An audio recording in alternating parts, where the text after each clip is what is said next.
All right, welcome back to Gilbert's It's All About the Media podcast. I am your host, Gilbert Garcia. Last podcast, I talked about Superman. I talked about the Superman shows, the Superman movies. So obviously, now I got to talk about Batman because why not? I mean, if I already talked about Superman, I have to talk about Batman now. I have just recently went to go watch Batman, the new Batman movie, and it is awesome. Like, you have to watch it. And I will get into some spoilers, but by the time this episode comes out, you probably are not going to have to worry about spoilers. Let me just get into it, all right? So far by now, if you haven't seen it, it's not going to be filled with heavy spoilers, but it is going to be filled with some spoilers here. Skip this podcast episode or just fast forward 12 minutes, assumingly. So yeah, here it is. That movie was awesome. Like I said, Robert Pattinson. Yo, look, people didn't want Robert Pattinson to play Batman because, the whole he used to be Edward from Twilight thing, okay? Look, I am getting sick and tired of freaking people complaining about this whole superhero casting thing or supervillain casting thing. People are always complaining, and then, the movie comes out and they're proven wrong, and then it becomes another cycle again when somebody else is casted or isn't considered of being casted for upcoming superhero movie, And it just gets so annoying. So please, for the love of God, stop complaining about any new casting that's happening. You have no right to complain. That's all I gotta say. Now, getting back to my thoughts on the movie, other than, I loved it. Robert Pattinson, P.S., if you ever watch anything else with Robert Pattinson, you will actually forget about Twilight. Let's not forget, he didn't want to do those movies in the first place. He didn't want to do those movies. I mean, he just needed a check, He needed some money in his... All of them, all the actors, they don't want to do those movies. They just needed a paycheck. That's what I meant to say. They needed a paycheck. So if you respect the actors of Twilight, let me put it this way. If you are a fan of Twilight and you respect the actors of Twilight, then don't watch those movies. Because if you do watch those movies, then you are disrespecting the actors because they didn't want to do them in the first place. And they also want to forget those movies existed. So yeah. And also, like I said, you've only seen Robert Pattinson in Twilight. You got to check out other movies like The Lighthouse. That was an awesome movie. He acted his ass off on that movie. You were thinking Twilight. You were thinking like Edward Cullen who. But anyway, like I said, Robert Pattinson's Bruce Wayne or Batman, it's majority of the movie he is actually Batman, not Bruce Wayne. But even when he's not, in disguise as Batman, he still is Batman. Even as Bruce Wayne, he still is Batman. I would say that. Because if you ever see the Bruce Wayne counterpart, you will see him as the party boy or, he's trying to put on that facade of making sure people don't know who he really is. But in this movie, he has no time to be Bruce Wayne.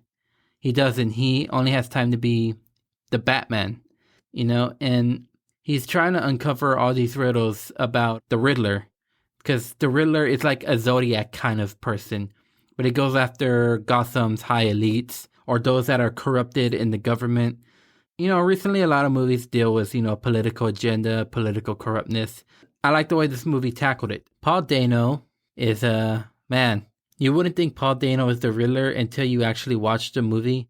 Because then when you see Paul Dano as the Riddler, his name is not Edward Nygma as it is in the comics and the other movies. Its name is Edward Nilchin or something like that. So yeah, it's a different version of the Riddler. Like I said, he's like a Zodiac killer kind. So hold on. Nashton. It's Edward Nashton. Okay, so I think it's always been Nashton, but people kept going it back to Edward Nygma. But also Colin Farrell. Colin Farrell as the Penguin, bro. That was the best casting ever. In my opinion, I think that was the better casting out of all the actors that were casted. I mean, like I said, I loved how they did Robert Pattinson as, Batman, Bruce Wayne, and, Paul Dano as the Riddler, but freaking Colin Farrell as the Penguin. Bro, if you haven't watched the movie, you gotta see him as the Penguin, bro. You forget it's Colin Farrell acting, too. That's the thing. And I'm not just talking about, the heavy prosthetic makeup that's put onto him. No, I mean, literally, it's Colin Farrell, and you forget it's Colin Farrell. That's top-notch acting. I'm not going to lie. He was my favorite part of the whole movie. I thought this movie, I was just at least hoping that this movie would be connected to the Joker, which I will actually get into a little bit. Just because in this one, like I said, I'm going to get into a little bit of spoilers here, but in this one, Bruce Wayne's parents were running for mayor, just like the Thomas Wayne in the Joker movie. So I thought, like, instantly, I thought they were connected, you know? And he is politically corrupt, but a lot more, I guess, I wouldn't say a lot more sincere, but not as, like, as a jerk as the Thomas Wayne was in Joker. But, you know, I was hoping at least, like, at the end, you know, we see, like, Bruce visiting Arthur Fleck in, Arkham State Hospital. Because here's the thing. It's not Arkham Asylum. It's not Arkham Asylum in this movie either. It's Arkham State Hospital, just like Joker. So, who knows? Maybe it is connected, but I don't know. But, yeah, it still shows corruption in the Wayne family. And even Bruce has, like, admitted, like, he's trying to change the family legacy. And he doesn't really want to believe, like, in this whole political corruption thing. Yeah, and like I said, it is, like, if you've ever known about the Zodiac Killer, or if you have ever seen the movie Zodiac, that's what it feels like. I mean, it feels like David Fincher. But if you ever see any David Fincher movie like Seven, The Social Network, he also directed Zodiac. So that's what it felt like to me. The direction was really good. Matt Reeves' direction was phenomenal. I mean, it's hard to believe this is the guy who did the Planet of the Apes, or the last two Planet of the Apes movies that just came out recently, which are really good. And Robert Pattinson's Batman, well, here's the thing. When he puts on Batman, obviously he forgets Robert Pattinson, but he still has that look of, like, the Christian Bale Batman. Or even, I wouldn't say the Ben Affleck Batman, but there was a part in the movie where he sounded just like the Christian Bale Batman, like a younger Christian Bale Batman. And, you know, it's going to be one of those things where people grew up with different Batmans. Like, my parents grew up with either, like, Adam West or Michael Keaton. I grew up with actually also Michael Keaton for a little bit, but then obviously Christian Bale. And then we got Ben Affleck, which is where this whole... I mean, Heath Ledger was at first, like, the first time people started complaining about a certain casting and then they were proven wrong. Same thing with Ben Affleck. Well, not entirely. I'll admit that. Well, I'll get to it in later on. But, yeah, some people now are going to grow up with Robert Pattinson, and I'm okay with that. You know, just because it's happened so many times. It's happened so many times, and I just come to terms with it. Same thing like Spider-Man. I grew up with Tobey Maguire. Some people grew up with Andrew Garfield, and now people are growing up with Tom Holland. And look, we had all three of them at the exact same time. I'm okay with that. You know, I would love to see what Robert Pattinson can do with the future films, if there is ever plans on a future film. Because the way the movie was going, it looked like it was going to be like a solo film. Like it was going to be its own thing, which I actually wouldn't mind, you know? I probably would have been like, let's just make it like a one movie thing, you know, just not worry about sequels or spinoffs. Because there is going to be a few spinoffs. There's going to be one about Penguin. There's going to be one about the GCPD. Yeah, so I can't wait where this goes, you know? I'm going to take a quick break and we'll be back. All right, welcome back to Gilbert. It's all about the media podcast. I am your host, Gilbert Garcia. And again, this is a Batman full episode. And I just gave my honest review about The Batman. It's still a must-see. Like I was talking about when people grew up with different Batmans.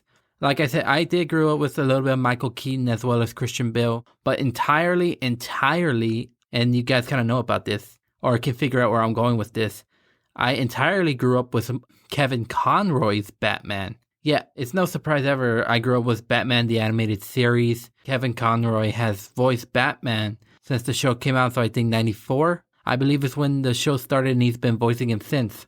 And he hasn't just been voicing Batman in animated shows, he's also voiced him in some animated movies as well as some of the video games like the Arkham game. And it's surprised that the voice hasn't really changed at all. You know, you would think like the older someone gets, you know, you would think that their voice changes. But no, he's been able to manage to keep a little bit of that voice that he still had since the start of the show. And when I play, you know, the Arkham Knight, it's hard to believe now we got Kevin Conroy's Batman with the Red Hood, which I will get to because I have seen a couple of like animated DC movies, and a couple of them, my favorite one is Under the Red Hood, which I will get to soon. Kevin Conroy eventually played a live-action Bruce Wayne, not a Batman entirely, Bruce Wayne. So the story goes is that like in the Crisis of Infinite Earth miniseries that came on the CW not so long ago, they were going on different Earths to find the Paragon of Courage. And Kate Kane, who is Batwoman on the show Batwoman, only for season 1, I might get to that on this episode. But Kate Kane was looking for her counterpart cousin, or her cousin of that universe. Am I making myself clear? Okay, so Kate Kane is the cousin of Bruce Wayne. She's been looking for Bruce for a long time.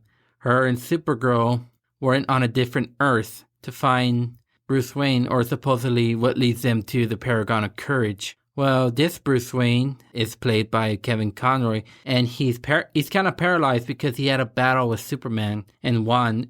And he eventually, what happens is Bruce Wayne broke his own rule, which is something that, Heath Ledger's Dark Knight had mentioned, like, you're going to break your own rule. And in that universe, he did, as well as the same thing with the CW universe. As to what drove Kevin Conroy's Batman over the edge, we'll never know.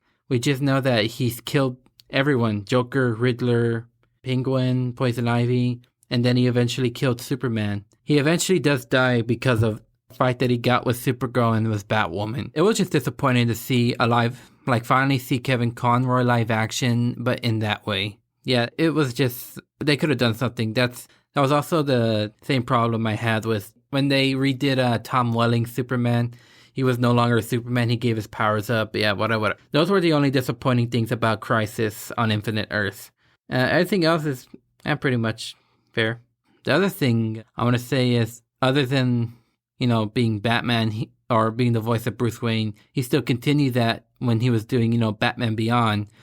And some people might grow up with Terry McGinnis. I don't know that Will Friedle, I think that's what his name is. He played Eric, or is it Eric? Yeah, I think it's Eric from, if you ever watch Boy Meets World, Corey's brother, yeah, it's Eric. So the guy who played Eric from Boy Meets World, Will Friedle, dude, get a name I can pronounce. Whatever. The guy who played Eric in Boy Meets World is the guy who voiced Terry McGinnis in Batman Beyond. So I might actually say that was also my Batman growing up, or I did say that earlier. But yeah, and I am waiting for a live action Batman Beyond. Michael Keaton actually wants to do that, but he only will do it if Tim Burton comes back to direct it, which I would love, I guess I can get into the OG Batman series now. Yeah, like I said, I was mainly growing up with Michael Keaton's Batman, obviously Jack Nicholson's Joker. And then, he eventually came back for Batman Returns with the Penguin. And here, like I said earlier, dude, that I loved Colin Farrell as the Penguin. In my opinion, I think he did top 10 Danny DeVito Penguin. Just on what the Penguin should be, which is an actual gangster, Or in modern times, I guess you could say. Because if we're going like New 52, Elseworlds kind of a thing, I think that's Colin Farrell lands on being the Penguin. But yeah, I grew up with Michael Keaton's, he didn't come back. I think it was for personal reasons. Some say it was also because he recently got divorced from his wife or, stuff like that. And he wanted to be a father. I don't really know for sure. And while I'm still on the topic of this, Michael Keaton people also didn't want Michael Keaton to play Batman because around that time he came out in a comedy called Mr. Mom. I never even actually heard of that until I went to his panel at a Comic-Con in San Antonio, his first Comic-Con ever. So also, by the way, as I'm speaking about it, I met both Kevin Conroy and Michael Keaton. Best days of my life. But anyway, yeah, I never heard of Mr. Man until I went to see Michael Keaton live at Comic-Con. And then it was also hard to believe he was Beetlejuice. It was hard to believe he was Beetlejuice. And I guess with those movies, people would have think oh, Michael Keaton as Batman, So yeah, this has happened for a long time. This keeps my point going. Stop complaining about the casting. It's getting annoying. It's been happening for a long ass time. Stop it, please. Okay, now I can go to Val Kilmer's and George Clooney's. Do I want to? I'll only say this because I love Jim Carrey. I mean, I did love Batman Forever as a kid, but over time I did grow up and I was like, okay, yeah, this movie's pretty cheesy. I mean, Jim Carrey is weird as the Riddler, but I think, where the movie was trying to go to, I'll take it. But I'll prefer Paul Dano's Joker. I mean, not Joker, Riddler. As I looked through it, Tommy Lee Jones as Two-Face and the way he portrayed him wasn't really like, I don't know why he decided to portray Two-Face in that way. I don't know what the heck happened with Chris O'Donnell as Robin. I know Val Kilmer hasn't really had a good life after Batman Forever. For those who don't know, which I'm pretty sure it's a lot of y'all that are listening, in the mid-2000s, I believe, Val Kilmer got diagnosed with throat cancer. And removing that tumor, his voice box was also taken out with it as well. So, if you ever seen people with that hole in their neck and they have to cover it in order to talk, that is Val Kilmer now. He has a hole in his neck. So, yeah. But, he was I'll take him over George Clooney, obviously. Because George Clooney, yeah, do I really want to get into this? Because let's be honest, nobody, not even the people who made those movies, like Joel Schumacher hated that movie, I'm pretty sure. Though I will hear that there is a Joel Schumacher cut of Batman Forever, which is supposed to be better, but ever since the Snyder Cut, everyone has been looking for all these cuts. But, nobody really loved doing that movie. Alicia Silverstone, I'm pretty sure didn't love doing that movie. Chris O'Donnell looked like he didn't want to do the movie. Obviously, George Clooney looked like he didn't want to do the movie. Arnold Schwarzenegger pays Warner Brothers, I think, $1 a day to make them keep the Mr. Freeze suit. He doesn't want a suit. He doesn't want the suit. I don't blame him. If they were auctioning off that suit, no one would buy it.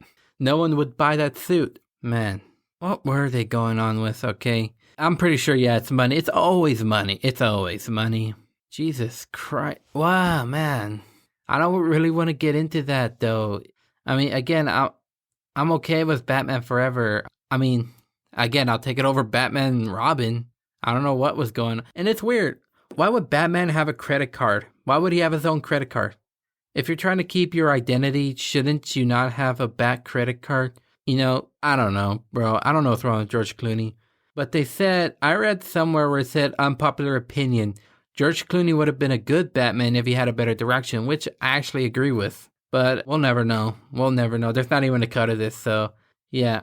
I started talking about Kevin Conroy. Then I go all the way to, the old... You know what? I'm just going to say this. Joel Schumacher's Batman is nowhere near related to Tim Burton's Batman. They're just not. No matter how many times we try to... Or most people try to say it is. Or how many times Warner Brothers try to push it. It's not. I'm just going to say this. Tim Burton's Batman is its own duology. We're just going to say... Batman Forever and Batman and Robin were just its own things. I'm just going to put it like that.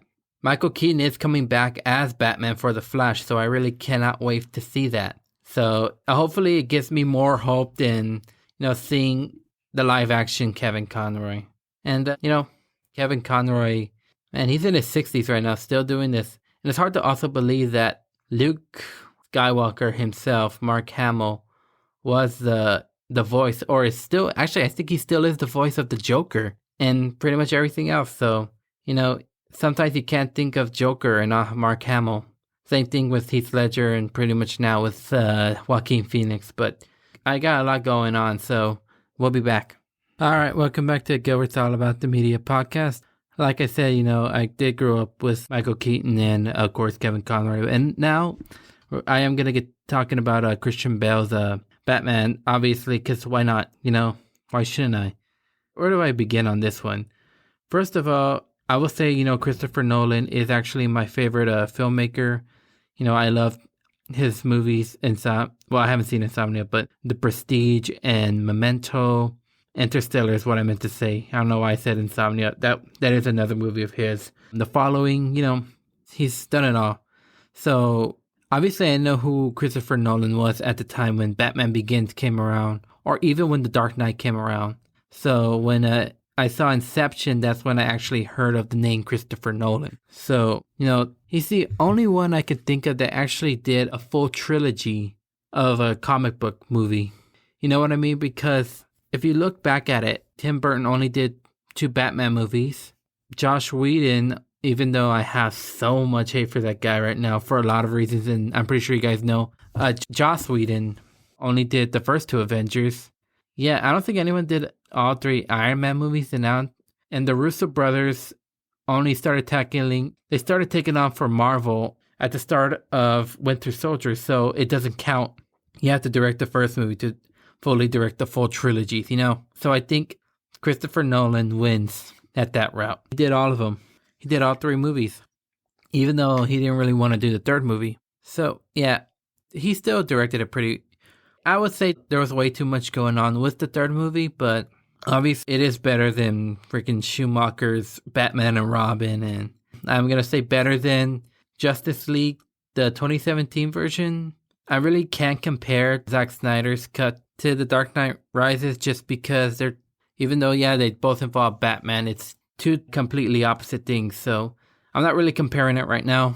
I probably might, we'll see, but no, I'm not comparing him just yet, or maybe at all. So yeah, I did grow up with Christian Bale.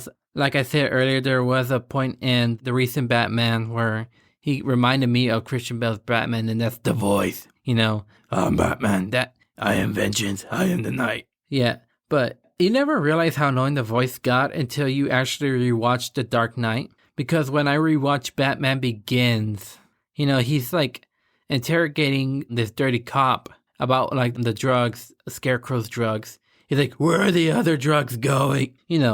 And I cannot help but laugh at that one part. Where are the other drugs going? Well, it sounds a lot more like scarier, I guess you can say, than what I just did. But if y'all seen Batman Begins, y'all know what I'm talking about. Yeah, and then of course it happens with, again, with Dark Knight. Where are they? Where are they? And then again, in The Dark Knight Rises, where's the trigger? It does get annoying, but I guess, he's trying to hide his voice, but it's just a laughable thing. And I'm surprised Christian Bale has never wrecked his voice doing that, By the way, you forget also, Christian Bale and Robert Pattinson are British, and you tend to forget about that just because of how good they are, especially as Batman. Actually, Christian Bale does a lot of method acting. He did The Machinist, well-known method acting there.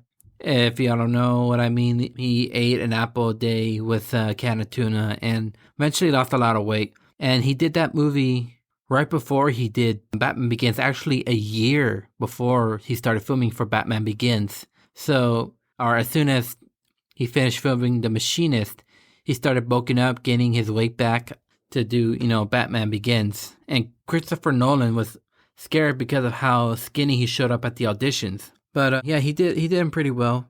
I've never heard of Ra's al Ghul until, I wouldn't say I haven't heard of Ra's al Ghul or Ra's al Ghul because that's what it's been pronounced for a while. Like, I knew who Ra's al Ghul was from the animated series, I just didn't know the name. But when Batman Begins came out, when they used the pronunciation of Ra's al Ghul, who that is played by Liam Neeson, okay, that's I did love the way the villains were in the Christopher Nolan movies because Ra's al Ghul, or Ra's al Ghul, is a guy who is like hundreds to thousands of years old. He's Middle Eastern. He's supposed to be Middle Eastern. He survives by the Lazarus Pit, which is what heals people and what keeps them from aging. So, yeah, Talia al Ghul, which I forgot about. I forgot about Talia al Ghul. I remember Talia al Ghul from the animated series. It all came back to me pretty soon when The Dark Knight Rises came out. Bane, I love Tom Hardy as Bane. I love this version of Bane. It was something unique and it's something different. I've noticed this, and I'm pretty sure some people have too. After Inception, Christopher Nolan has been dealing with sound recently, and the first one I've noticed that was obviously Inception, but also with The Dark Knight Rises. When you hear Bane, you kind of don't understand a word he's saying. I guess the first time when you watch it, and then eventually if you continue on, you'll hear him. But the first time, he's like, I guess he's wondering why she's so cool, man. He's just, the sound designers are just messing around with it, and Christopher Nolan wants that. But yeah, and obviously Heath Ledger's Joker, he won the Academy Award for Best Supporting Actor for that role. He wasn't alive to accept it. It is a different story with the Joker. He's not somebody who fell in a chemical vat and, became the Joker. He's what the Joker should be, as in the comics, before the Killing Joke. He's supposed to be a mystery, and Nolan actually did that pretty well. With Heath Ledger's Joker, he's a mystery. if you remember, they had thumbprints on him and they couldn't find anything. No, he doesn't tell him his real name. Yeah, and he speaks for all Jokers that him and Batman are supposed to be together forever. I'm just kidding. But, yeah. I really want to see Christian Bale play him again, but let's not be honest. I think his Batman days are behind him, and I'm going to respect him for that. I felt like they could have done more with Cillian Murphy's Scarecrow, though. Not saying it was bad. I'm just saying he was just there. I thought he was the villain in the first movie, but apparently he wasn't. I don't even know how the hell they caught him. I'm pretty sure they caught him, but yeah. Yeah, he was there all 3 movies. He got caught the first 2 movies. He got caught on all of them. We only see it once in the second movie, but we all know he got rearrested after the third movie. Where the third movie, I'm okay with now. In the beginning, I wasn't, but now I get it. He wants to escape that life. Same thing, I'm pretty sure with Christian Bale now. Like, he wants to escape that life. He wants to escape, Batman, so he can move on to other things. Christian Bale, Bat Bale, I think that's what they call it. Bruce Wayne and Batman in those movies wanted to move on with their lives. Putting Bruce Wayne and Gotham and Batman behind them. So now I can say that the Dark Knight trilogy, I think, is a real masterpiece. Nothing can compare. You can try. I'm not going to debate you with it. It's your personal opinion, but nothing can compare with those trilogies. Why I say that is because a lot of famous trilogies end up with more trilogies that should not have existed. I'm talking to you, Star Wars. But I have some more topics I want to talk about, but I do I'm always going to prefer Christian Bale's Batman over, any other Bat. Or, obviously, yeah, I grew up with Kevin Conroy, but where I land on Ben Affleck's Batman, that's a different story. Ben Affleck's Batman, that was the one Batman, that was for sure the one Batman everybody was like, I don't want to deal with, I didn't want as Batman. And despite, how Batman versus Superman came out, a lot of people didn't like it. It actually, you enjoy seeing a very aged out Bruce Wayne and Batman kicking ass and everything. That's my example of people start eating their words when it comes to, complaining about certain castings. Zack Snyder, I'm pretty sure he knew where he was going, or maybe he didn't. I don't know. It's Warner Brothers' fault, really, because they kept interfering with Zack Snyder wanted. They wanted more reshoots. They wanted to push things a lot more. They wanted all of this, and Zack Snyder, they didn't give Zack Snyder his full control. And I get it, too, because if you look at it, with Patty Jenkins, the first Wonder Woman, James Gunn, the second Suicide Squad, and then James Wan, Aquaman, they all have full control. Because most of the pressure on Zack Snyder and David Ayer, who did Suicide Squad, it was like, those were, I think, like the big boy films that Warner Brothers wanted, and they just kept punching in, like, hey, this is way too long, or this is way too short, or there needs to be, they just kept interfering with it. And because of their interference, those big boy movies that they were handling didn't come out the way they hoped. So, and of course, those big boy movies had Ben Affleck with them. And, they made him weak in the first Justice League movie. That was Joss Whedon's fault. We all can blame Joss Whedon. It wasn't until, when we got Zack Snyder's version, that's where it's like, okay, this is the Batman that we wanted. Like, a more mature, well-brooded, well-aged Batman. Oh, I wouldn't even say well-aged. I guess you could say he's well-aged. I don't know. But Ben Affleck, same thing with Henry Cavill. Their chances have been blowing too much because of Warner Brothers. They didn't get to do a lot. I don't know. Maybe Ben Affleck will get a bigger chance. After Zack Snyder's Justice League. Same thing with Henry Cavill. Yeah, I'm going to take another break right now, and we'll see where this goes. Alrighty, we're back to Gilbert. It's all about the media podcast. So obviously, there are Batman animated shows. But it also started with a few live action Batman serials. Serial.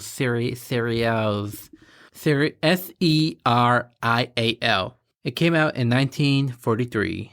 Yeah, it came out in 1943. It only had 15 episodes. I don't know what they were.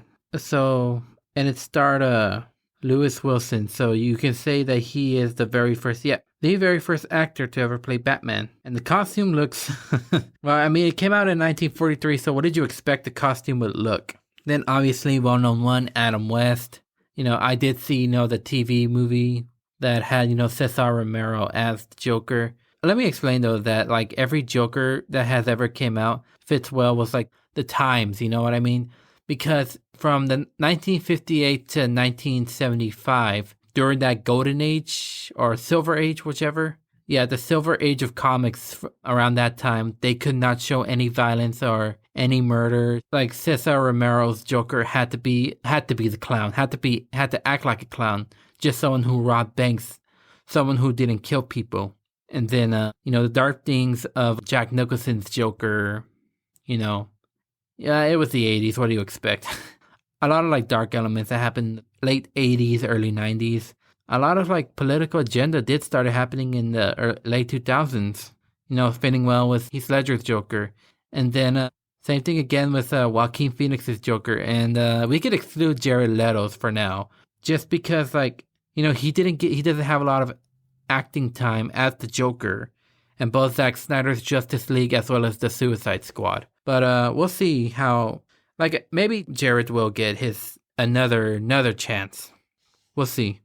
I feel like he already used up his chances though. But back to what I was saying about the shows, we did have Adam West as Batman, Burt Ward as Robin, and I don't know who played Batgirl, but the guy who played Mickey in the Rocket movies did play Penguin in the Adam West Batmans. So yeah, and I am talking about the live action shows. So because I mainly only watch Batman Beyond and then the original Batman. So I don't have too many things to say about animated series. But like I said, again, going back to Adam West, then Bruce Wayne was actually supposed to be in Smallville. Like he was supposed to come out in Smallville, but at the time, that's when Nolan released Batman Begins, and how big of a success it was, they had to get someone else. So they put Oliver Queen, aka Green Arrow, as like a fill-in for Bruce Wayne. And then same thing with the CW shows with the Arrow. Just because how big Batman was in theaters, they really couldn't have him back on the small screen.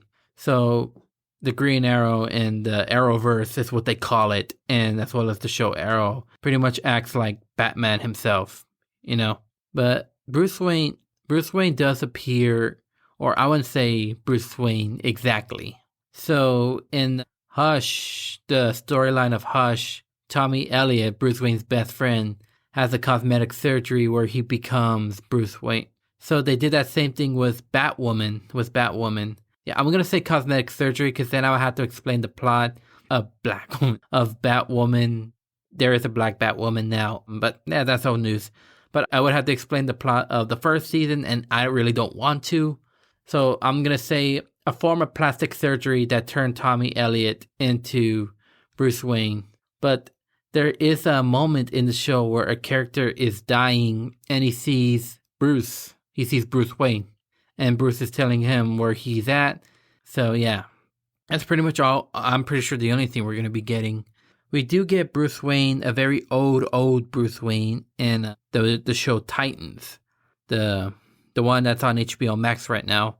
And I can't say I don't like him, but I also, I don't hate him, but I don't like him at the same time. Just because, we don't see him really as Batman. Again, we just see him as Bruce Wayne because, again, you can't really have Batman on the small screen. Yeah, I really don't know what to make of it. But like I said earlier, there was something in Batwoman. Okay, I'm just going to say it because it's very complicated to go back to the CW. But in the Titans show, it follows the Death in the Family comic book storyline. If you know what the Death in the Family comic book storyline, that's when the Joker does kill Jason Todd, Robin. And then a couple of issues later, that's when Robin does become, the Red Hood, which is what season 3 is about. But in this show, after the Joker kills Robin, Bruce went over the edge and killed the Joker. So he broke his own rules. Same thing as, I guess, with the CW's Batwoman. Yeah, the CW's Batwoman did kill the Joker. I think I did mention that earlier on. As to what drove the CW's Batman over the edge, we don't really know. We're assuming probably the same thing because they did mention the death of Robin. Yeah, and that's also the same thing with Ben Affleck's Batman, I guess you can say. And if you've seen the new Justice League, when they are in that alternate reality or alternate future, the Joker mocks him about losing Robin. But this one apparently was not Jason Todd Robin. It was actually Dick Grayson, the infamous Robin. Yeah, and then we got Gotham. I actually like Gotham, to be honest with you. Yeah, it's cheesy. It looks weird. You don't know what year it comes out. You don't know what year it's set in. But I love that show. I actually really like it. Cameron Monaghan Joker. Assumingly Joker. Okay, they say it's not the Joker, but it is the Joker. They just can't use the name. I don't know. It's just stupid. It's Fox's problem, pretty much. It's not Warner Brothers, it's actually Fox. That's the problem with Gotham. But, you see Bruce Wayne eventually learning how to fight, learning how to, be a detective, wanting to get revenge for, the deaths of his parents. Though it only lasted 5 seasons. Willingly, it lasted 5 seasons.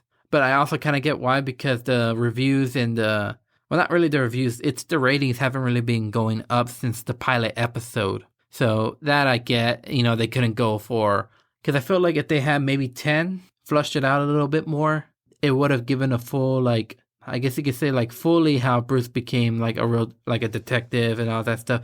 Everything just happened so fast, It's just more like one episode, his parents get shot, and then the next episode, he becomes Batman.